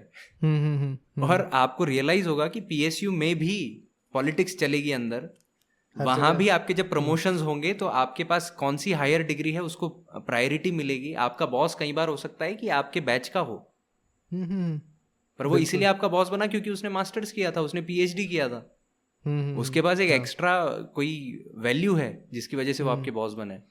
हाँ, और एक चीज़ होता है ना, मतलब जैसे तुम अगर एमटेक कर रहे हो तो वहाँ के जो कैंपस प्लेसमेंट्स आते हैं, जैसे अभी कुछ टाइम पहले रैंक 2 मेरे को कॉल पे बात कर रहा था, इस साल का रैंक 2 मैकेनिकल, वो मेरे से पूछ रहा है कि मुझे आईएससी ज्वाइन करना चाहिए कि नहीं करना चाहिए। मतलब आईएससी तो इतना अच्छा है कि तुम फाइनली अगर तुम्हारा प्लेसमेंट होगा तो कितना भी रिसेशन हो, मुझे आज भी अगर मौका मिले ना, और मेरे को अगर यहाँ से छुट्टी मिल जाए, मैं सच में चला जाऊंगा पढ़ने। मेरे लिए पढ़ाई इतना इम्पोर्टेंट लगता है मुझे कि अगर मेरे पास पढ़ाई में मेरे पास कोई और अचीवमेंट है, हाँ तो मेरे को फर्क नहीं पड़ता कि कौन से एग्जाम्स हैं, कौन सी कंपनीज हैं, क्योंकि मुझे पता है कि मैंने अपनी वैल्यू एडिशन अपने अंदर कर ली है। हाँ। और बहुत लोग तुम्हारे बारे में ये चीज़ जानते नहीं होंगे, जैसे बहुत लोग सोच रहे होंगे कि आपने तो बाग छोड़ के आपने इंजीनियरिंग सर्विसेज ज्वाइन कर लिया, जैसे सब कोई करते हैं। लेकिन मैं जानता हूँ, जब पहले दिन मैं गौरव से मिला था ना, तो उसका आईएससी में कुछ एक सिलेक्शन हो रखा था और ये चाह रहा था कि बार्क का एक डीजीएफएस होता है ना, उसके थ्रू हो जाए कि इसका एमटेक भी हो जाए साइड बाय साइड, और फिर इसका बार्क में भी हो जाए इसका ट्रेनिंग। लेकिन मैंने प्रॉब्लम बार्क क्या में था, इंटरव्यू में भी बोला था, क्योंकि इंटरव्यू में मुझे पूछा कि आपका आईआईएसी में हो गया है, आप तो बार्क ज्वाइन करोगे नहीं, तो मैंने उनको वहां पे भी ये बोला था कि सर आप मेरे को एमटेक करवा दो तो मैं बार्क ज्वाइन कर लेता हूँ। कि आप वो 2 कोर्स होते हैं ना, एक तो ओसीईएस होता है और एक डीजीएफएस होता है। डीजीएफएस, तो डीजीएफएस के थ्रू मैंने यही बोला कि अपनी स्कीम तो है ही आपकी, पर उस साल मेरी किस्मत बड़ी साल खराब ही थी नहीं कि था उस उस साल अजीब ही DGFS था यार, नहीं था। रिक्रूटमेंट्स भी कम था और डीजीएफएस था ही नहीं उस साल। डीजीएफएस 0 था, या तो इतना टैलेंट ही नहीं होगा अपना कि वो डीजीएफएस के काबिल समझे अपन। अरे नहीं नहीं, उस साल हिस्ट्री, बार्क का हिस्ट्री में मिनिमम रिक्रूटमेंट आया था। और उस साल याद 30 कुछ था ना? 35 और एनएफसी हैदराबाद का ट्रेनिंग स्कूल ही बंद कर दिया था। 0 था उसमें उस साल, है ना। तो उस साल इतने कम सीट थे कि किसी को डीजीएफएस दिया ही नहीं। वैसे डीजीएफएस उन्हीं को मिलता है जो उधर गेट के रैंक से देना स्टार्ट करते हैं, जो टॉप है। अगर तुमने लिया ऑप्शन में उसे, तो फिर तुम्हें मिलेगा वो, है ना, अगले साल से। लेकिन इसका टारगेट वही था हमेशा से कि कुछ हायर स्टडीज़ भी करे। और तुम लोग को विश्वास नहीं होगा, ये बार्क में एक्चुअली अच्छा से पढ़ रहा था, ये भी सोच रहा था कि यहाँ पे रह सकते हैं, ऐसा भी ये सोच रहा था। लेकिन फिर कुछ इसके पर्सनल प्रॉब्लम्स थे और बहुत सारा चीज़ अलग है जिसे हम यहाँ पे डिस्कस नहीं करें तो बेटर है। लेकिन तुम समझ भी नहीं पाओगे। तो ये अगर कुछ बोल रहा है कि इसका हायर स्टडीज़ का कोई वैल्यू है, तो ये ऐसे ही नहीं बोल रहा। लेकिन एक और चीज़ मैं तुम्हारे सामने लाता हूँ। कुछ कॉलेजेस ऐसे हैं जहाँ पे कैंपस प्लेसमेंट नाम का कोई चिड़िया उड़ता नहीं है। हाँ यार, ऐसे बहुत से कॉलेज हैं, बहुत। हाँ, तो फिर वो क्या करे यार? उन स्टूडेंट्स के लिए तो बहुत ज़्यादा ज़रूरी हो जाता है कि वो अपने करियर के लिए 3rd ईयर के बाद से ही सोचना स्टार्ट कर दें। गेट नहीं, स्किल बच्चे गेट की तैयारी तो चालू कर ही देते हैं, पर कहीं ना कहीं वो, हाँ, जो स्किल डेवलपमेंट वाला पार्ट है, एडिशनली एक जॉब का जो सर्च होता है ना, वो क्विकली अप्लाई करना, कैसे करना, कॉन्टेक्ट्स बनाना, इंटर्नशिप के लिए अप्रोच करते रहना। इंटर्नशिप आपके पास एक इतना अच्छा ऑप्शन है कि वो आपको जॉब दिला सकता है। हाँ। पर इंजीनियरिंग में हम इंटर्नशिप को वैसे भी कोई बहुत खास वैल्यू देते नहीं है, पता नहीं, ये बहुत बुरा है। हाँ। पर ये सच है कि अपने यहाँ पे इंटर्नशिप केवल सर्टिफिकेट के नाम के लिए अपन करते हैं, अदरवाइज स्पेशली कोर फील्ड में तो बस जाते हो। कंप्यूटर वाले तो करते हैं, हाँ, वो लोग कंप्यूटर अच्छे से साइंस में करते तो हैं। मैंने देखा वो काफ़ी अच्छे से करते हैं। और मैं अभी भी बोलता हूँ कि अगर तुम्हें इंटर्नशिप का मौका कभी आईआईटीज में मिले ना, तो बिल्कुल चले जाओ, क्योंकि वहाँ पे काम बहुत अच्छा होता है। अगर तुम्हें 4 महीने का टाइम, प्रोफेसर्स बहुत सपोर्टिव होते हैं। मतलब मेरे को कुछ केसेस भी हैं मेरे सामने कि कॉलेज बहुत अच्छा नहीं था, प्लेसमेंट दिला सके ऐसा। तो वो जब आईआईटीज में गए, उन्होंने अपना इंटर्नशिप पूरा किया, उन प्रोफेसर्स ने उनको प्रॉमिस किया था कि उनका वो देख के, कंट्रीब्यूशन देख के, उनकी मेहनत देख के, कि उन कॉलेज प्रोफेसर्स को भी पता था कि शायद इनका कॉलेज से नहीं होगा जब प्लेसमेंट, तो उन्होंने दिलवाए, अपने कॉन्टेक्ट्स के थ्रू दिलवाए। मतलब मैं अच्छे से जानता हूँ कुछ बच्चों को कि जिन्होंने आईआईटी में जब किया, तो उन कॉलेज में ही, मतलब जैसे प्रोफेसर होता है, उसने अपने ही अंडर में रिसर्च के लिए, रिसर्च फेलो वगैरह जो रखते हैं, उसके लिए बुला लिया, या फिर अपने ही कॉन्टेक्ट्स की जो प्राइवेट कंपनीज होंगी उनमें उनको भेजा। तो मतलब ये हेल्प करते हैं, ऑफ कोर्स हेल्प करते हैं। और यही तो अल्टीमेटली आपका एम क्या है? आपके पास जब आपका कॉलेज आपको सपोर्ट नहीं कर सकता, उसका इंफ्रास्ट्रक्चर नहीं कर सकता किसी भी वजह से, तो आप अपना अलग इंफ्रास्ट्रक्चर बनाएंगे, आप अपना एक सपोर्ट सिस्टम बनाओगे। और सपोर्ट सिस्टम ऐसे बैठे बैठे तो नहीं बनेगा, उसके लिए तो दौड़ भाग करनी पड़ेगी। बस वही चीज़ से लोग भागते हैं। प्रॉब्लम वो है, तुम्हें अपना एफर्ट देना होगा। अल्टीमेटली अगर तुम्हारे पास स्किल होगा ना, तो तुम्हें एक ऐसा चीज़ रियलाइज़ हो जाएगा कि बहुत लोग हैं जो बस डिग्री लेके बैठे हैं, लेकिन उन्हें आता कुछ नहीं है ना। तो वो चीज़ कंपनीज भी जानते हैं। वहाँ पे तुम अगर चले गए, बाकी लोग बस डिग्री लेके जा रहे हैं, लेकिन तुम्हें प्रैक्टिकल नॉलेज भी है, तुमने अप्लाई किया है जो भी तुमने सीखा है, तो वो काफ़ी डिफरेंस क्रिएट कर देता है वहाँ पे। लेकिन तुम फिर इसे कम्प्लीटली नेगलेक्ट करोगे क्या, कि मतलब जो कॉलेजेस में प्लेसमेंट्स नहीं है, वो गेट का या फिर कॉम्पिटिटिव एग्जामिनेशंस का तैयारी भी तो कर सकते हैं साइड बाय साइड? नहीं करे ना, वो तो करे। मैंने इसीलिए सबसे पहले यही बोला कि 3rd ईयर से ही बहुत से बच्चे तो ऑलरेडी कर देते हैं क्योंकि उनको पता होता है कि कॉलेज से शायद नहीं मिलेगा, बट सेम टाइम पे मुझे ये भी पता है कि सीरियसनेस भी जीरो है। हाँ, केवल ऐसा होता है ना कि नाम के लिए कोचिंग की बुकलेट्स खरीद ली, किसी एक टॉपर से बात कर ली, मैसेज डाल दिया उसको कि सर मैं क्या करूं, आपने जो बोला, अगर मैं फॉलोअप लेना स्टार्ट करूं, जितने बच्चे मुझसे रोज पूछते हैं कि सर हम कैसे तैयारी करें, क्या शेड्यूल, मैं अगर फॉलोअप लेना स्टार्ट करूं मुझे पता चलेगा कि उनमें से कोई क्या कर रहा है, क्योंकि सेम टाइम पे उनकी हरकतें सोशल मीडिया पे भी विजिबल हैं मुझे, क्योंकि वो मुझे सोशल मीडिया के थ्रू क्वेश्चन पूछ रहे हैं और मैं उनको सोशल मीडिया पे ऑब्जर्व कर रहा हूँ कि वो क्या कर रहे हैं, तो मुझे तो पता है ना कि उनकी तैयारी क्या है। तुझे याद है तुमने एक बार मुझे टू डू लिस्ट बनाने बताया था बहुत पहले बार में, है ना? तो वो तो मैं अभी तक उसका झंडा लेके घूम रहा हूँ, है ना? तो एक बंदे का कॉल आया मेरे पास, तो बोला कि मैं तो वही करता हूँ जो आप बोलते हो, सब कुछ करता हूँ, डेली पढ़ता हूँ, फिर भी मेरा गेट क्वालिफाई नहीं हो रहा है 3 साल से। मैंने अबे ऐसा कैसे हो सकता है? मैंने बोला कि बताओ आज का तुम्हारा टू डू लिस्ट क्या है, अभी फ़ोटो खींचो और व्हाट्सएप में भेजो मुझे। बोला कि आज तो नहीं बनाया। मैंने बोला कल का भेजो। कल भी नहीं बनाया। बोला चलो जितने जो तुम्हारा लास्ट है वो भेज दो। बोला यार मैं तो बना नहीं रहा। तो मैंने बोला तुम फिर कहाँ से कर रहे हो जो मैंने बोला है तुम्हें। मतलब ऐसा भी नहीं है कि जो हम बोल रहे हैं वही करेक्ट है, मेरे को ऐसा भी फील होता है। हाँ, ये नहीं है कि मैं जो है। बोल रहा हूँ वही मानो, ऐसा नहीं है। आपका कुछ भी मेथड हो सकता है, बट लेकिन सीरियसनेस, हाँ वो जो सीरियसनेस है ना उसका कोई रिप्लेसमेंट नहीं है आपके पास। हाँ मतलब अगर वर्क तो करना पड़ेगा ना। अगर कोई मेरे सामने जैसे ही ये रोना स्टार्ट करता है ना कि अरे सर टाइम नहीं है, टाइम नहीं है, कैसे होगा, मेरे को अपना दिसंबर याद आता है। जब दिसंबर में, क्योंकि मेरा कोचिंग में मेडिजी में आखिरी बैच अगस्त 2016 ना। हाँ अगस्त में मेरा बैच स्टार्ट हुआ था। अब तू सोच ले, अगस्त, सितंबर, अक्टूबर, नवंबर, दिसंबर, बस ये 6 महीने थे मेरे पास। दिसंबर में हमारी क्लासेस सवेरे 8 बजे शुरू होती थी, रात को 9, 9:30 बजे तक मैं क्लास में कोचिंग में बैठा हूँ मैं। अब तू सोच रहा है 6 तारीख को मेरा प्रीलिम्स है, 6 या 7 जनवरी को। ये दिसंबर 20 या 22 चल रही है और मैं 9 बजे तक तो कोचिंग में हूँ। और इसके बाद मैं घर जाने के बाद मेरे को अभी भी याद है, मंडल के या किसी के वो क्वेश्चंस मेरे को बाकी थे, मतलब प्रोडक्शन के कुछ क्वेश्चन थे जो प्रीवियस ईयर मेरे लगे नहीं थे पूरे। मैं घर जाके वो क्वेश्चंस कर रहा होता था। तो मेरे को ये ध्यान है कि 12 घंटा कोचिंग के बाद घर आके भले ही 2 घंटे के लिए भी मैं क्वेश्चन सॉल्व करता था। इसका मतलब इफेक्टिवली मैंने अपने पास केवल सोने के लिए 6 घंटे जो है वही मेरे पास है, इसके अलावा कोई टाइम नहीं है।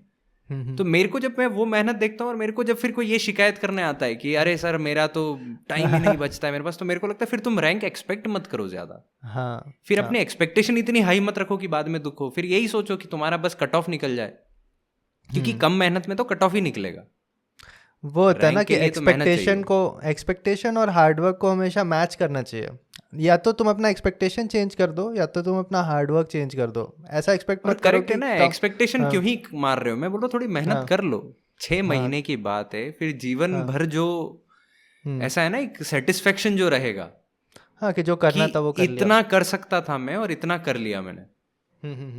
हाँ तो फिर जो मतलब फाइनल ईयर्स के स्टूडेंट हैं या फिर सेकेंड ईयर थर्ड ईयर में, देखो क्या होता है, फिर से आते हैं वही फैक्टर में कि रिस्क अगर ज़्यादा है तो तुम अपना प्रोबेबिलिटी कैसे इंक्रीज़ कर सकते हो। ज़्यादा जगह तुम ध्यान दे रहे हो, एक तुम गवर्नमेंट सेक्टर में भी अपना प्रिपरेशन कर रहे हो, सेकंड तुम प्राइवेट सेक्टर में भी अपना ध्यान दे रहे हो, तो फिर जो तुम लेटर से गेट एग्जामिनेशन के लिए तैयारी कर रहे हो तो उनका काफ़ी चीज़ अगर टेक्निकल फील्ड में आ गया, तुम अगर प्राइवेट सेक्टर के भी जॉब इंटरव्यूज में बैठोगे तो काफ़ी हेल्प करेगा। अरे करेगा, और बिल्कुल करेगा। और स्पेशली अगर तुम्हारा कॉलेज ऐसा है कि तुम्हें प्लेसमेंट भी नहीं दे पा रहा, तो मैं इतना बोल सकता हूँ वो तुम्हें पढ़ा भी नहीं रहा इतना कि मतलब तुम्हें इंजीनियरिंग आ जाए, यानी कि तुम्हें अपने से ही पढ़ना पड़ेगा। तो तुम अगर गवर्नमेंट जॉब्स का तैयारी कर रहे हो तो तुम उसमें इंजीनियरिंग भी सीख रहे हो जो डिमांड है एक्चुअली मार्केट में, और फिर उसे तुम दोनों तरफ का तुम्हारा फील्ड उधर खुल गया ना। एक बहुत सही पॉइंट है, मतलब तेरा जो ये पॉइंट है ना, ये मेरे से बहुत से बच्चों ने पूछा, मैं रिपीटेडली इसका एक आंसर देता हूँ और मैं शुरू से उसी पॉइंट पर वैलिड हूँ। ये कोचिंग टाइम से मेरे को याद है एग्जाम्पल। मेडिजी में ऐसा होता था, जब मैं मेडिजी में था ना, तो ऐसा होता था कि कुछ जैसे नवंबर के आसपास कुछ ऐसा सिचुएशन आने लग गया था कि टीचर ये बोलते थे कि अब जो मैं पढ़ा रहा हूँ वो इंजीनियरिंग सर्विस का है, इसके सवाल गेट में नहीं आते, मतलब गेट के सिलेबस में है वो, पर इसके सवाल गेट में नहीं आते हैं, तो जिसको जाना है चले जाओ। मोर देन 70% क्लास उठ के चली जाती थी। अच्छा। मैं पीछे मुड़ के देखता हूँ क्लास खाली, अब कुछ ही बच्चे हम बैठे होते थे। अब होता क्या है कि आपने एक डिवाइड बना लिया कि ये गेट है, ये इंजीनियरिंग सर्विस है। और वो डिवाइड के कारण हुआ क्या कि कई बार गेट का कोई क्वेश्चन जो उठ के आ थोड़ा सा जाता है। ट्रिकी है, हाँ ट्रिकी का मतलब ऐसा नहीं कि अपने सिलेबस से बाहर है, ट्रिकी का मतलब वो ट्रिक्स शायद आप इंजीनियरिंग सर्विस के क्वेश्चंस के लिए सीख रहे होते थे, हाँ हाँ हाँ आपको काम ही आता, फीस तो आपने भरी है कोचिंग की, हाँ क्या दिक्कत थी वहां बैठने में, पर नहीं बैठे। ऐसी ही एक और नया जो ग्रुप है वो कुछ ऐसा है कि सर मैं गेट की तैयारी तो कर रहा हूँ, अब मैं कैंपस प्लेसमेंट की तैयारी कैसे करूँ। और मेरे को यूँ आता है कि तुम मेरे सामने आओ तो मैं तुम्हें डंडा मार के बताता हूँ कि कैसे होता है।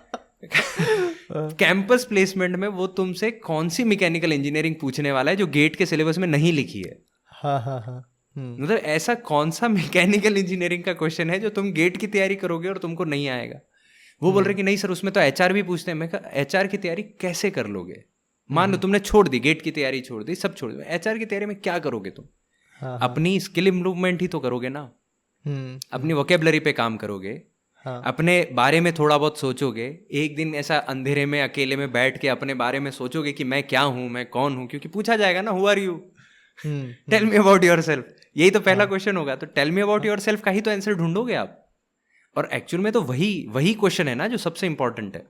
कुछ दिन पहले जसपाल सर आए थे, एक्चुअली वो काफ़ी टाइम से पढ़ा रहे हैं कोचिंग हाँ। इंस्टीट्यूट्स में, तो वो भी एक्चुअली यही बोल रहे थे कि देखो आजकल क्या हो गया ना, लोग एग्ज़ाम्स को डिवाइड करने लगे हैं कि ये एसएससी का तैयारी हो गया, ये हाँ। पीएसयू का तैयारी हो गया, ये गेट का हो गया, ये ईएस का हो गया, वो सिविल इंजीनियरिंग से है। तो वो अरे बोल रहे थे यार इवेंट बन गई है ये, मतलब वो था ना इवेंट मैनेजमेंट होता है ना कि हल्दी की रस्म अलग है, शादी में खाने की रस्म अलग है, फेरे अलग हैं, ऐसा हो गया ये कि गेट अलग है, गेट का ये अलग है। अरे तुम किताब लेके बैठो और सिलेबस लेके बैठो, तुमको रियलाइज होगा कि 80% चीजें एक ही हैं।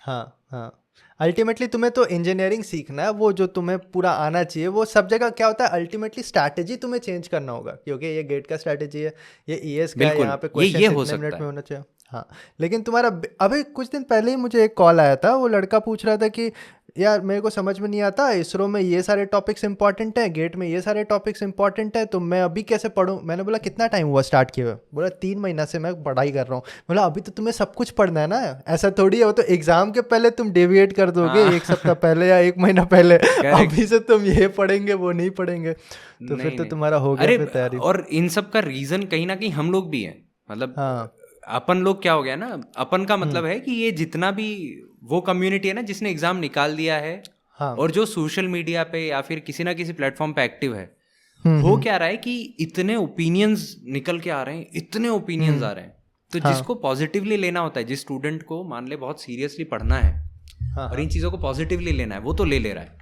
यस, वो क्या कर रहा है कि तूने मान ले उसने आशीष का कोई एक लेक्चर देखा, आशीष का कोई वीडियो देखा, 1 घंटे का वीडियो था, पर उसमें से 10 मिनट की उसके जो काम की चीजें थी उसने वो नोट डाउन कर ली, और बाकी का वीडियो उसने देखा और हो गया।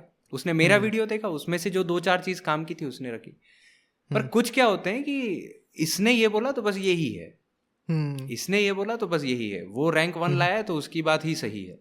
इस चक्कर में होता क्या है कि आपका जो आज तक का लाइफ एक्सपीरियंस है, आपका अपना जो पढ़ने का स्टाइल है वो डिफरेंट है उस बच्चे के स्टाइल से जिसने रैंक 1 लाया, और तुम उसकी स्टाइल से तुम कैसे रैंक ले आओगे, दोनों चीजें डिफरेंट है। अब इसमें मेजर ये भी हो जा रहा है कि वो जो डिवाइड वाली चीज है ना, वो डिवाइड इसीलिए भी हो रहा है कि बहुत से टॉपर आके ये भी बोल रहे हैं कि तुम केवल गेट की तैयारी करो, तुम इसको मत देखो, उसको मत देखो, उसको मत देखो। अब वो जो टॉपर है वो खुद भी अपने टाइम पे सब कुछ देखता था।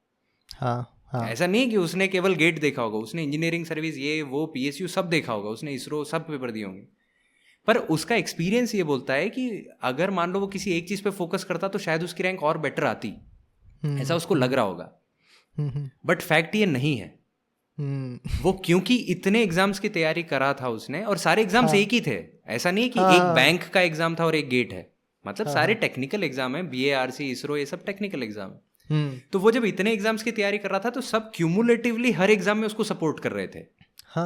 अगर आप मान लो गेट की तैयारी कर रहे हो तो आप केवल गेट पे फोकस्ड हो, आपने केवल गेट के प्रीवियस ईयर लगाए हैं, तो मान लो 2-3 ट्रिकी क्वेश्चन जो कि हर साल आते हैं, हर साल ऐसा होता है कि 2-3 गेट में ट्रिकी क्वेश्चन आ जाते हैं, वो ट्रिकी क्वेश्चन आपसे नहीं बनेंगे, वही डिफरेंस क्रिएट करता है। अरे पूरा डिफरेंस 5 नंबर का है। गेट में तो पूरा गेम ही 5 नंबर का है। आप टॉप 50 रैंक तक वाले बच्चे की रैंक देख लो, आखिरी मार्क्स कितने लाया है, और वहां से 5-10 नंबर कम कर दो, गेम आपको ओवर है। आपको 500 के इसके ऊपर मिल जाएंगे। बस आपका गेम बस वहीं पे खत्म हो जाएगा। हाँ। जिसने ये फॉर्मूला समझा है उसको समझ में आ गया ये गेम। ओके, सो फाइनली हमारा डिस्कशन स्टार्ट हुआ था कि उनको क्या करना चाहिए जो जिनके पास प्लेसमेंट्स नहीं है बिल्कुल, और मेरा भी हाँ बहुत हद तक सीन वैसा ही था कि मतलब बिल्कुल प्लेसमेंट नहीं है। तो तुम क्या कर सकते हो कि तुम कॉम्पिटिटिव एग्जामिनेशन का भी तैयारी करो, साइड बाय साइड अपना स्किल भी डेवलप करो, क्योंकि एक नेगेटिव ज़रूर है कॉम्पिटिटिव एग्जामिनेशन का कि तुम्हारा एक्चुअल कोई प्रैक्टिकल स्किल डेवलप नहीं होता उसमें। हाँ। जो भी कॉम्पिटिटिव एग्जामिनेशन होता है वो काफ़ी बेसिक तुम्हारा इंजीनियरिंग होता है जो ग्रेजुएशन लेवल का होता है, लेकिन कुछ भी प्रैक्टिकल नहीं होता तुम्हारा नहीं, इंजीनियरिंग सर्विसेज में। इसमें भी मेरा एक पॉइंट ये है कि जो हाँ बोलो। टेक्निकल की जो तैयारी है ना अपनी, हाँ हाँ उसका हाँ एक टाइम लिमिट है, स्टैंडर्ड है हाँ वो, कि आपका मैकेनिकल सिविल जो भी तैयारी है 6 हाँ या हाँ 8 महीने में आप जितना टेक्निकली सीख सकते हो उतना आप हाँ सीख हाँ हाँ जाओगे। ओके अगर किसी को ऐसा लगता है कि नहीं 3 साल 4 साल पढ़ूंगा, ये ऐसा है कि वो खुद को बेवकूफ़ बनाने वाली चीज़ है। हाँ हाँ हाँ कि आप वो खुद को पुश करते जा रहे हो कि नहीं नहीं खुद कोई बात नहीं, अपने आप को बेचारा बना बना के आगे बढ़ रहे हो। बट द पॉइंट इज कि 1 साल इज मोर देन इनफ। हाँ हाँ हाँ आप 1 साल में उतनी तैयारी कर सकते हो कि अब आप किसी भी कंपटीशन एग्जाम्स के लिए एलिजिबल हो गए हो, कि अब आप अच्छे से उसमें रैंक निकाल सकते हो। ये तेरे को भी पता होगा, मतलब तेरा भी जब गेट में 1800 रैंक आया है, इसका मतलब यही है कि तू उस चैनल में आ चुका है, हाँ हाँ जो टॉपर वाला चैनल है। अब तेरे को केवल 2-3 क्वेश्चन प्लस माइनस वाली गेम थी तेरी, कि 2 क्वेश्चन इधर उधर हो जाते और तू ऊपर आ जाता। इसका मतलब नॉलेज में दिक्कत नहीं था, दिक्कत एग्जीक्यूशन में हो रहा था। हाँ तो बस ये समझना पड़ेगा बच्चों को कि वो तैयारी इतनी लंबी नहीं खींचनी है हाँ हाँ कि वो तैयारी में ही सारा टाइम निकल जाए। आपका एग्जीक्यूशन पहला गंदा हो सकता है, दूसरा गंदा हो सकता है, तीसरा गंदा हो सकता है, यानी कि आपको अटेम्प्ट हो सकता है 4-5 देने पड़े, पर इसका ये मतलब नहीं कि 5 अटेम्प्ट तक आप कुछ और करो ही ना। हाँ 5 अटेम्प्ट घर पे नहीं बैठना है। हाँ वही, एक तुम्हारा मार्केट वैल्यू जो होता है, एक स्किल तुम्हें साइड में डेवलप करना चाहिए, और दैट इज़ वेरी पॉसिबल। जैसे मैं थ्रू आउट BARC मैंने छोड़ा नहीं जब तक मेरा ISRO से बिल्कुल, कॉल अरे नहीं आ गया, तेरा है एग्जाम्पल ना। सच में बहुत बहुत सही मोटिवेट कर सकता है इस चीज़ में। हाँ, तो मैं वो वहाँ पे भी एक स्किल डेवलप हो ही रहा था। मान लो ISRO नहीं भी निकलता तो यहाँ पे मैं न्यूक्लियर साइंस में कुछ डेवलप हो रहा है, ऐसा नहीं कि मैं बिल्कुल बैठा हुआ हूँ। और उससे कुछ नहीं होता, ज़्यादा अपॉर्चुनिटीज़ क्रिएट होते हैं, जिससे एक चीज़ तो होगा तुमने अपना रिस्क कम किया और तुमने अपना प्रोबेबिलिटी बढ़ा दिया। दूसरा हुआ यहाँ पे प्रेशर कम होगा कम से कम, कि वो फटने को हाँ आया अब कि करेक्ट। कुछ है ही नहीं, नहीं, ये हुआ तो ये हुआ। वही चीज़ है जो हमने शुरू में भी डिस्कस किया है, कि हाँ वो जो हाँ सिक्योरिटी होती है ना, वो आपका कॉन्फिडेंस बढ़ाती है, हाँ डर वो नहीं बात रहता। भी है। अभी हाँ अगर बार्क वाले टाइम को तू बहुत अच्छे से ऑब्जर्व करे तो तेरे को पता है बार्क का टाइमिंग कितना फिक्स रहता था। हाँ मतलब हाँ मुझे नहीं लगता कि किसी कॉलेज में या कहीं पे भी इतना स्ट्रिक्ट टाइमिंग होता है कि वहाँ 9 बजे जाना है तो जाना है, बस निकल जाएगी 4:30 बजे अदरवाइज। हाँ, निकलना और है। सैलरी हाँ कटेगी उस दिन की आपकी। हाँ स्टाइपेंड हाँ, स्टाइपेंड कटेगा। 4:30-5 बजे के बाद ही आप आओगे, मतलब इतना टाइम तो आप कुछ नहीं कर रहे हो। और वहाँ के क्लासरूम में बच्चे भी इतने कम थे कि आप ऐसा भी नहीं कर सकते कि टीचर पढ़ा रहा है और आप अपना कुछ पढ़ो। पढ़ना भी आपको वही है, भले ही नाटक कर रहे हो आप, पर आपको पढ़ना वही है। हाँ तो इसके बाद भी तूने वो जो 6 बजे से जो रात की 12 बजे तक वाला जो टाइम है उसको यूटिलाइज करके ही तो निकाला है ना अपना एग्जाम। हाँ हाँ ISRO या BARC तूने गेट का जो भी एग्जाम दिया उसके बाद वो इसी बेसिस पे दिया था। इसका मतलब पॉसिबल है, हर जगह पॉसिबल है। फॉर एग्जांपल जब मैं इसरो में जॉब कर रहा था, फिर मैं यूट्यूब चैनल कैसे मेंटेन कर रहा था, बिल्कुल। क्योंकि अपने जॉब के बाद भी तुम टाइम दे सकते हो ना, वो बात है। और फॉर एग्जांपल तुम कॉलेज में देख लो तो मेरा CGPA भी अच्छा था, है ना, और प्लस मैं उस टाइम पे भी साइड बाय साइड गेट का तैयारी कर रहा था। क्वालिफाई किया था मैंने फाइनल ईयर में, रैंक नहीं आया था, 50 नंबर आए थे मेरे, लेकिन दोनों चीज़ हो सकता है तुम्हारा, है ना। और मेरे को एक जॉब भी मतलब कॉन्ट्रैक्ट बेसिस पे मिल गया था, कि जहाँ मैं इंटर्नशिप के लिए गया था ना, वहाँ पे अगर मेरे को तैयारी नहीं करना होता तो मैं वो भी ज्वाइन कर सकता था। तो अगर तुम, क्योंकि अगर तुम मेरे कॉलेज का देखोगे तो फाइनल ईयर में मैंने एक रिसर्च पेपर भी पब्लिश किया था, यानी कि मैं प्रैक्टिकली भी अपने आप को ग्रो कर रहा था, जिसके बेसिस पे मुझे जॉब मिलना स्टार्ट हो गए थे। तो अब मैंने अपना ऑप्शन बढ़ा दिया है कि अब मैं अगर ये नहीं हुआ तो मैं इधर के लिए भी जा सकता हूँ। तो तुम्हें हर चीज़ पैरेलली लेके चलना पड़ेगा, और वो सारे चीज़ को 2-3 चीज़ अगर पैरेलली लोगे तो फिर तुम बस ये कि पैरेलली पार्टी नहीं कर पाओगे हर वीकेंड में, तो उसे तुम्हें सैक्रिफाइस तो करना पड़ेगा। ये सैक्रिफाइस तो होगा। हाँ मतलब थोड़े टाइम लगेगा कि क्या लाइफ चल रही है, मतलब हाँ इतना गुस्सा आएगा, पर अच्छा है। 1 साल वैसी लाइफ चला के अगर 3-4 साल आपके बचा लेते हो आप, तो इट इज़ बेटर, मतलब वो वर्थ है वो प्राइस। हाँ, और हर फील्ड में यार, जैसे मेरे दोस्त लोग प्राइवेट सेक्टर में हैं, वो लोग को भी मैं पॉडकास्ट में बुला चुका हूँ, उन लोगों ने भी यही बोला कि मतलब इवन प्राइवेट में भी स्टार्टिंग फेज में तुम्हें स्ट्रगल करना चाहिए, क्योंकि वो तुम्हारा ग्रोथ का फेज है। और मतलब ISRO में भी मैं था, तो सारे सीनियर्स मतलब रिगार्डलेस कुछ भी, सारे सीनियर्स यही बोलते थे कि पहला 1-2 साल तुम मेहनत कर लो, क्योंकि वो तुम्हारा बहुत ज़्यादा प्रोजेक्शन क्रिएट करेगा कि तुम किस डायरेक्शन में जा रहे हो। उसके बाद तो उस इनर्शिया में चलना आसान होता है। तो कहीं पे भी जाओ, तुम ऐसा मत सोचो कि मैं अपने 20s में 23, 24, 25 एज में मज़े कर लूँगा और साथ में करियर भी बना लूँगा। अगर तुम कोई एक चीज़ करना चाहते हो तो फिर डिसाइड कर लो नहीं उसे, नहीं नहीं, सही है ना? है। मतलब मेजोरिटी पॉइंट्स तो डिस्कस हो ही गए इसमें कि मतलब जो इन सब में जो मेरे को तो एक बेस चीज़ जो निकल के आ रही है, जो इनिशियल क्वेश्चन है कि अभी क्या हाँ। करें, तो बस वो यही है कि सीरियस थोड़े ज़्यादा हो जाओ अगर हाँ, हाँ, निकालना ही है। और दूसरा, अपने करियर ऑप्शंस को लेके थोड़ा सा दिमाग खुला रखो। हाँ, मतलब हाँ, दिमाग खोलने की बहुत ज़रूरत ओपन है, माइंडेड। ओपन माइंडेड होने की बहुत ज़रूरत है। हम्म, इसमें ओपन माइंड में ये नहीं है कि आप प्राइवेट करो, गवर्नमेंट करो, ये ऐसा कुछ नहीं। आप बस अपने आसपास की अपॉर्चुनिटीज़ को देखो। अगर ऐसा एंड लगता है कि रिजल्ट। अपॉर्चुनिटी है, कर सकते हो, कर लो। मतलब ओके। कुछ नहीं होगा तो तजुर्बा मिलेगा, मतलब बोलते हैं ना, कुछ नहीं भी मिला तो तजुर्बा मिलेगा, मतलब तजुर्बा बहुत काम आएगा। और एक चीज़ होता है ना, मतलब desperate times requires desperate methods. तो अभी हाँ एक चीज़ पक्का है कि अभी टाइम तो डेस्परेट है यार, ऐसा मतलब इससे ज़्यादा डिफिकल्ट सिचुएशन नहीं बना है हमारे लिए। तो उसमें तुम्हें यार, कुछ अभी तो एक्शंस अभी भी तो तो जो वैसे करने नई पड़ेंगे। जनरेशन आने वाली, वो तो ऑनलाइन वाली जनरेशन आएगी। मेरे को तो ये नहीं समझ में आ रहा कि वो कैसे इस चीज़ को समझ पाएंगे। इन्होंने कॉलेज में, मेरे को नहीं पता एक्सपेरिमेंट्स भी किए हैं या नहीं। हाँ, अरे ऐसे ही पास हो रहे हैं अभी तो, ऐसे ही पास हो हाँ, रहे हैं, मतलब बस वो सब कोई जो भी पास है। सिचुएशन है, उस सिचुएशन की वजह से हो रहे हैं। बट द पॉइंट इज कि engineering is all about application. और एप्लीकेशन के लिए आपको वो इंस्ट्रूमेंट चाहिए, और वो इंस्ट्रूमेंट कॉलेज में पड़ा है और कॉलेज बंद है। हाँ, तो वो बात कैसे तो है। होगा ये? हाँ, तो उसका मतलब ऑल्टरनेटिव्स लोगों को निकालना चाहिए, लेकिन लोग क्या कर रहे हैं ना। अरे लोग लोग क्या कर रहे हैं? लोग पबजी खेल रहे हैं। मेरे को लगता है हाँ, इस मोमेंट पे जो बेस्ट काम करना चाहिए मैकेनिकल इंजीनियर को, वो ये कि आसपास की कोई फैब्रिकेशन की दुकान हो ना, हाँ, या हाँ, कोई हाँ, हाँ। गैराज हो, वहां यार जाके बोलो गैराज कि में पहुंच अंकल, जाओ, अंकल मैकेनिक मेरे तुमसे को ज्यादा इंजीनियरिंग अंकल जानता मेरे है। को 15 दिन के लिए काम पे रख लो और मेरे को पैसे मत देना, हाँ, मेरे से बस काम कराओ आप। अरे 15 दिन में मैं बोलता हूँ वो पूरा ऑटोमोबाइल सीख जाएगा, गैराज में भाई काम साहब, करेगा।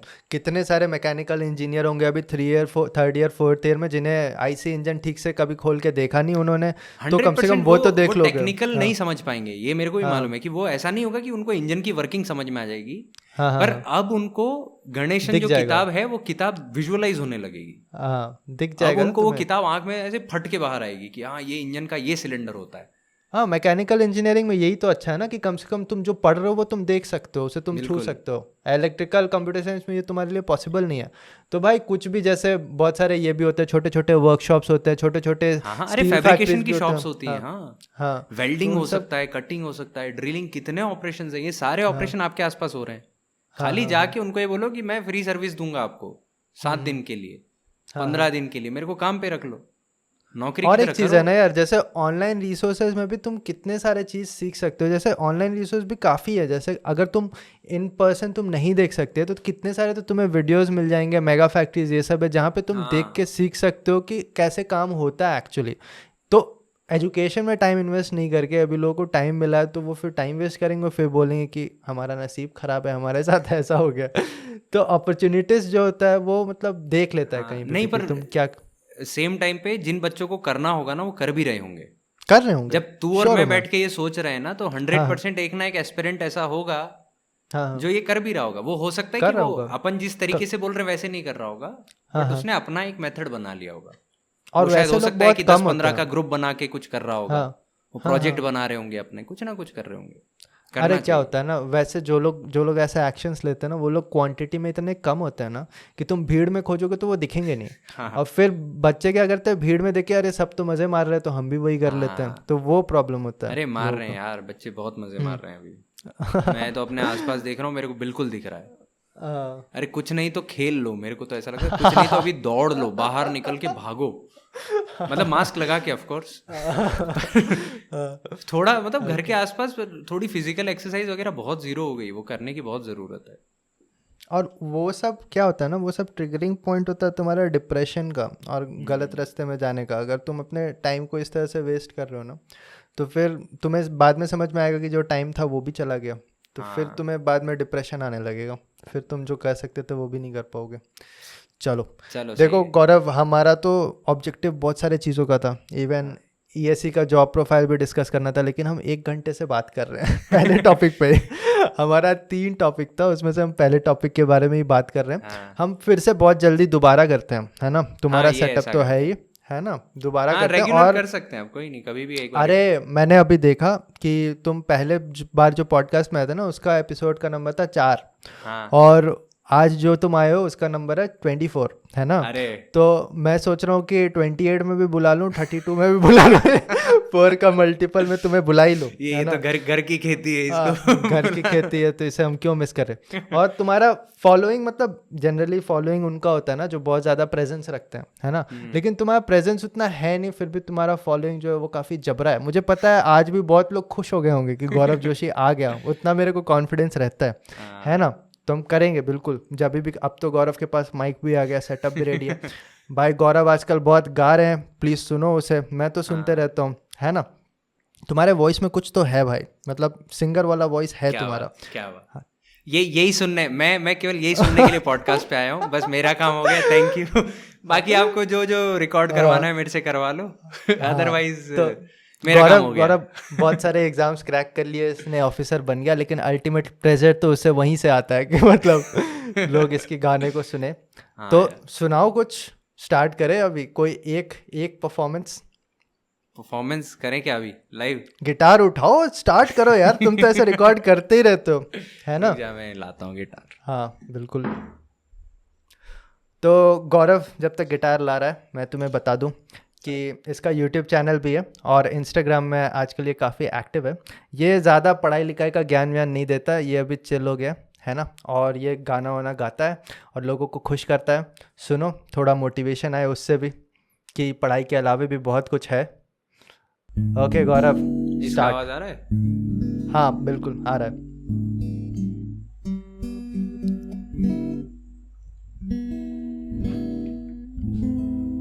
कौन सा गाएं?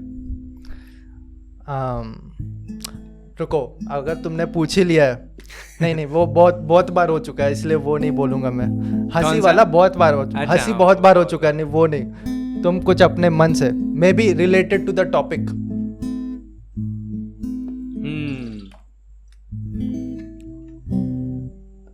हाँ ये बहुत रिलेटेड है। अभी तूने रिलेटेड की बात की ना, तो मेरे को एक गाना याद आ गया। Okay let's go.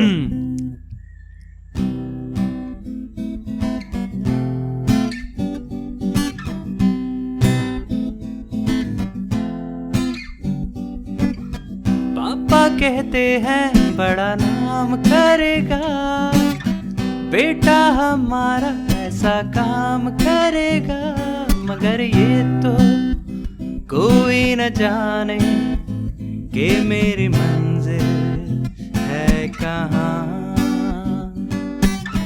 पापा कहते हैं बड़ा नाम करेगा,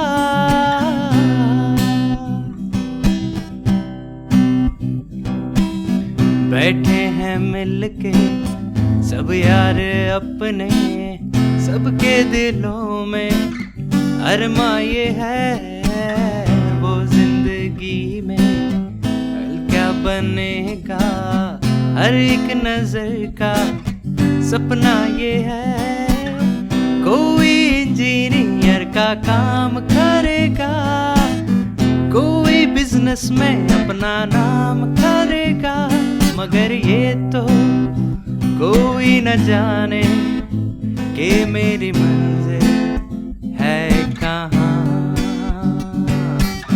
पापा कहते हैं बड़ा नाम करेगा।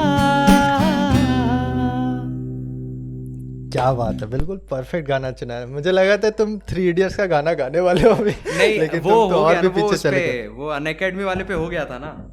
हाँ ओके, तो फिर ये सुनने वाले बोलेंगे कि इसको कोई दूसरा गाना आता ही नहीं। वो बात भी है। चलो मज़ा आ गया सुन के, परफेक्ट एंडिंग मोमेंटम पॉडकास्ट के लिए। मुझे पता है तुम लोगों को भी काफ़ी मज़ा आया। गौरव को और भी ज़्यादा रेगुलर कर लेंगे, मतलब ये कुछ ज़्यादा ही हो गया, करीब 1 साल से गौरव आया नहीं पॉडकास्ट में, है ना, फाउंडिंग मेंबर है, ठीक है, तो अभी हम और भी ज़्यादा इसे फ्रीक्वेंट कर देंगे, ठीक है। ओके गौरव, इसे यहीं ख़त्म करते हैं। जाते जाते तुम कुछ शब्द तुमने काफ़ी बोल दिए अपने गाने के थ्रू अभी वरना बोलेंगे ये बस ज्ञान ही देता है तो। हाँ, बाकी का ज्ञान तुमने ले लिया है, अब जाके काम भी कर लो।